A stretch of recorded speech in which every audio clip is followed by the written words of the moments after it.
ತುಂಬಾ ಈಸಿಯಾಗಿ ಹೆಲ್ದಿ ಆಗಿರುವಂತಹ ಫಡ್ ಯಾವ ರೀತಿ ಮಾಡೋದಂತ ತೋರಿಸ್ತಿದ್ದೀನಿ.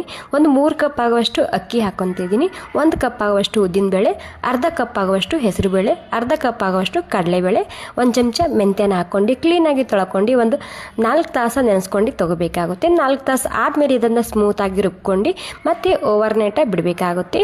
ನಾನು ನಿನ್ನೆ ರಾತ್ರಿ ರುಬ್ಬಿಟ್ಟಿದ್ದೆ, ಇವಾಗ ಮುಂಜಾನೆ ನಿಮಗೆ ಫಡ್ ಮಾಡಿ ತೋರಿಸ್ತಿದ್ದೀನಿ. ಇವಾಗ ಥಂಡಿ ಅಲ್ವಾ, ಬಿಸಿ ಆಗಿರುವಂತಹ ಜಾಗಕ್ಕೆ ಎತ್ತಿಡಿ, ಇದೇ ರೀತಿ ಹುದುಗ್ ಬರುತ್ತೆ ನಿಮ್ಮ ಹಿಟ್ಟು ಕೂಡ.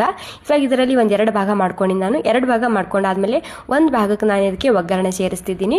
ಎಣ್ಣೆಯಲ್ಲಿ ಜೀರಿಗೆ ಮತ್ತು ಇಂಗು ಮತ್ತು 1 ಚಮಚ ಉದ್ದಿನಬೇಳೆ ಮತ್ತು ಮೆಣಸಿನ್ಕಾಯಿ, ಕರಿಬೇವಿನ ಸೊಪ್ಪು, 1-2 ಈರುಳ್ಳಿ ಮತ್ತು ಹಸಿ ಶುಂಠಿ ಮತ್ತು ಸಣ್ಣದಾಗಿ ಕಟ್ ಮಾಡಿದಂತಹ ಕ್ಯಾಬೇಜ್ ಸೇರಿಸ್ತಿದ್ದೀನಿ. ಇದರಲ್ಲಿ ಕ್ಯಾಬೇಜ್ ಇಷ್ಟ ಇಲ್ಲ ಅಂದರೆ ಸ್ಕಿಪ್ ಕೂಡ ಮಾಡಬಹುದು, ಬಟ್ ಕ್ಯಾಬೇಜ್ ಹಾಕೋದ್ರಿಂದ ತುಂಬಾ ರುಚಿಯಾಗಿ ಬರುತ್ತೆ. ರುಚಿಗೆ ತಕ್ಕಷ್ಟು ಉಪ್ಪು ಮತ್ತು ಕೊತ್ತಂಬರಿ ಸೊಪ್ಪು ಹಾಕೊಂಡು ಮಿಕ್ಸ್ ಮಾಡ್ಕೊಂಡ್ರೆ ಸಾಕು. ಇವಾಗ ನಾನಿಲ್ಲಿ ಪಡ್ ಹಾಕೊಂತಿದ್ದೀನಿ. 2 ಕಡೆಗೆ ಚೆನ್ನಾಗಿ ಬೇಯಿಸ್ಕೋಬೇಕು ಅಷ್ಟೇ. ಇದರಲ್ಲಿ ತುಂಬಾ ಕಲರ್ಫುಲ್ ಆಗಿ ಬರುತ್ತೆ ಮತ್ತು ಅಷ್ಟೇ ಹೆಲ್ದಿ ಆಗಿರುತ್ತೆ ಈ recipe. Okay, thank you so much ಎಲ್ರಿಗೂ ಮತ್ತೊಮ್ಮೆ.